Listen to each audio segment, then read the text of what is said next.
అందుకనే ఈ ఖాళీలోకి వచ్చాము. మంచి జీవితం కొద్దిపాటి జీవితమే. ఈ జీవితము ముగించుకున్న తర్వాత మరో బ్రతుకు ఉన్నదని ఆయన మరణము ద్వారా మనందరికీ హెచ్చరిక చేస్తున్నాడు.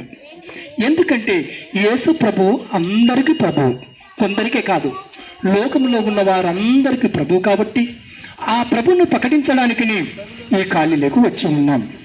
యేసు ప్రభువు అందరి పాపాల నిమిత్తము మృతి పొందాడు.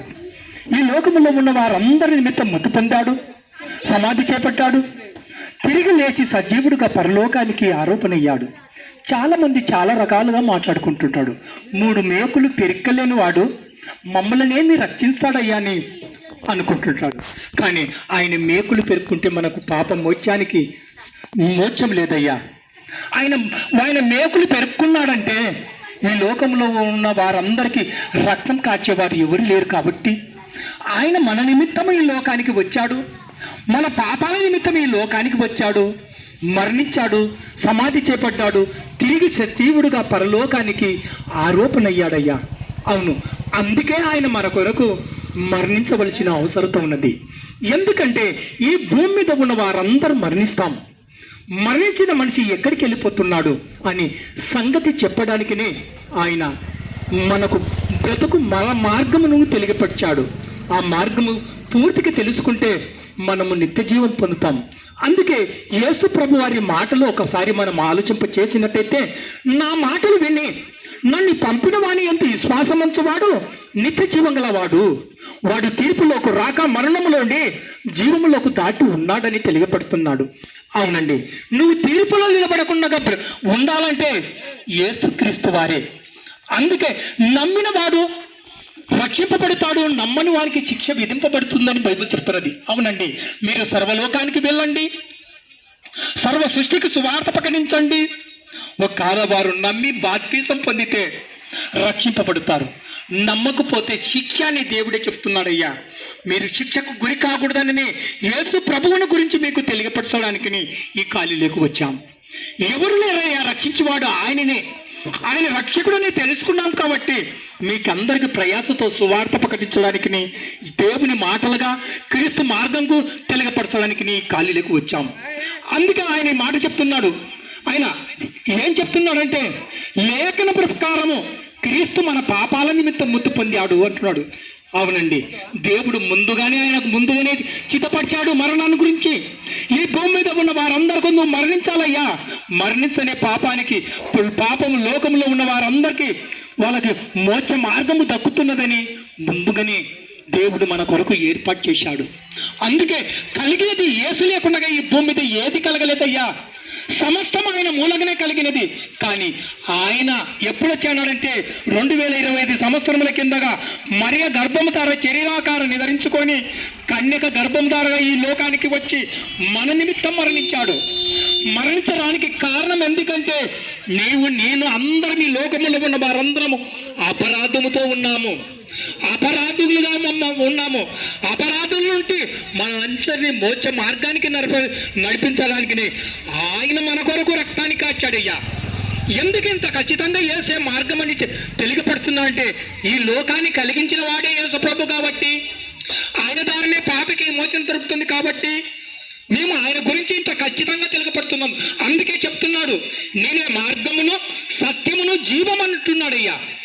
మార్గమైన యేసుక్రీస్తును ఒకసారి ఎన్నిక చేసుకోండి.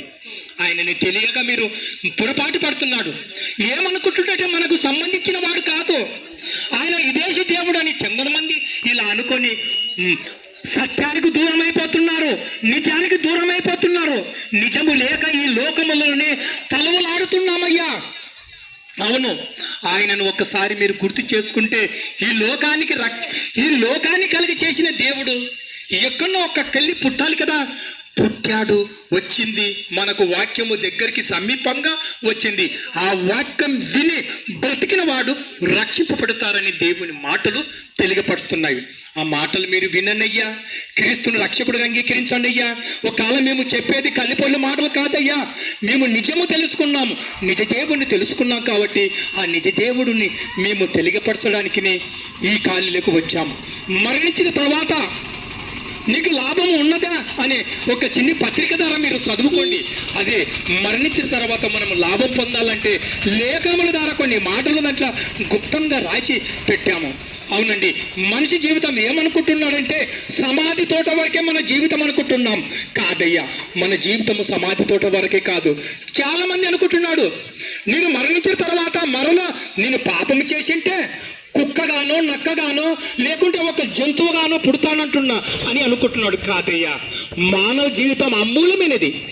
ఈ మానవ ఆకారమే అమూల్యమైనది, దేవునికి దగ్గర సంబంధమైనది, దేవుని తోడు నడుచుకునేది. కాబట్టి మానవుని ఆకారాన్ని మీరు ఏం చేసుకున్నారంటే మరణించిన తర్వాత కుక్కగానో నక్కగానో మరల పుడతాం అనుకుంటున్నారు అని అనుకుంటున్నారు.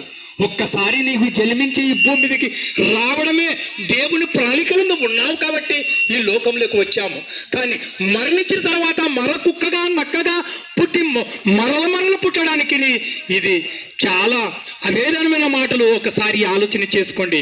మరణించిన తర్వాత ప్రతి ఒక్కరికి విశ్రాంతిలోకి వెళ్ళాలని దేవుని వాక్యం తెలుగపడుతున్నది. ఈ భూమి మీదగా క్రీస్తును రక్షకుడుగా అంగీకరించి ఈ లోకము శాశ్వతము కాదని ఈ శరీరముతో పాపము చేయకుండా ఈ శరీరమును అన్నిటిని ఆశించి ఈ శరీరానికి పెట్టకుండా దైవభక్తి కలిగి దేవునిలో బ్రతికిన వారందరూ నిత్య జీవం పొందుతారు.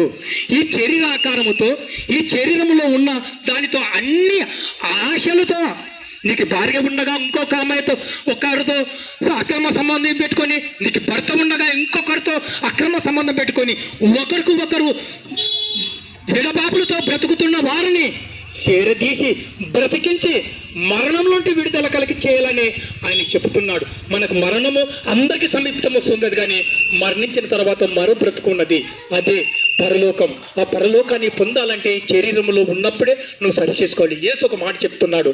ఒకరిద్దరు ఉన్నారంట. ఒక ఆయన ఉన్నంత స్థితి కలిగిన వాడు తన శరీరాన్ని తను ఇష్టం వచ్చినట్టు వాడుకున్నాడంట.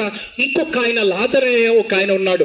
ఆయన కూడా ఈ భూమి మీదగా అనారోగ్యంతో కష్టంతో చీపిరితో అంత అరికాలు మొదలుకొని నెత్తిబడికి రోగాలతో బతికిన వాడు ఎక్కడికి వెళ్ళిపోయాడంటే నెమ్మది గల స్థలానికి వెళ్ళిపోయాడు. ఈ భూమి మీద తన శరీరాన్ని తన కొరకే వాడుకుంటూ దేవుడు ఇచ్చిన శరీరము దేవుని కొరకు వినియోగించుకోకుండా తన కొరకే బ్రతుకుతూ ఒకరోజు మరణించాడు. పాతాళములో వేదన పడుతున్నాడు. నీటి సుక్క లేదని బైబిల్ చెప్తున్నది. అంటే నీటి సుక్క దొరకాలంటే ఈ భూమి మీద నీ శరీరాన్ని నువ్వు అపవిత్రపరచుకోకూడదు. నీ అతను అపవిత్రపరుచుకొని నీకుగా నువ్వు అగ్నికి ఆహుతి కాకుండా ఉండాలంటే దేవుడు ఇచ్చే సమయాన్ని సద్వినియోగం చేసుకోవాలని, యేసుక్రీస్తును రక్షకుడుగా అంగీకరించాలని ఈ మాటలు మీకు తెలియపరుస్తున్నాం. బైబిల్ చెప్తున్న మాటలు ఒకసారి మీరు ఆలోచన. ఎందరైతే యేసును అంగీకరిస్తారో వారందరూ దేవుని పిల్లలు, వారందరూ దేవుని కుమార్తెలు అవుతారంట. దేవుని కుమారుడుగా దేవుని కుమార్తెగా నువ్వు అవుతావా? ఒకసారి ఆలోచన చేసుకొని సమాజం వైపు చూడకూడదు. ఈ రోజు అందరూ సమాజంలో అందరూ చెడిపోయి ఉన్నారు. చర్చి పోయే వాళ్ళు అదే పరిస్థితుల్లో ఉన్నారు. చర్చికి పోకుండా ఇంటిలో కూర్చున్న వారు అలాగే ఉన్నారు. చర్చి పోయే వాళ్ళు ప్రవక్తలు సరిగ్గా లేదే, వాళ్ళు దేవుణ్ణి నమ్ముకున్నామని అడుగుతున్నారు. మేము వారితో పాటు మేము కూడా అలాగనే ఉండాలనుకుంటున్నారా? కానీ వారి విలువైన మాటలు తెలుసుకోలేదు, వారి బ్రతుకులకు సరైన సద్వినియోగం చేసుకోలేదు. కాబట్టి వాళ్ళ జీవితాలు ఆడికే సమీపం ఉన్నాయి. కాబట్టి యేసు ప్రభు అందరికీ ప్రభు. కాబట్టి ప్రభును రక్షకుడుగా అంగీకరించండి. అప్పుడు మీరును మీ ఇంటి వారును అందరిను రక్షణ పొందుతారు. ఇదే అనుకూలమైన సమయం, ఇదే రక్షణ దినం.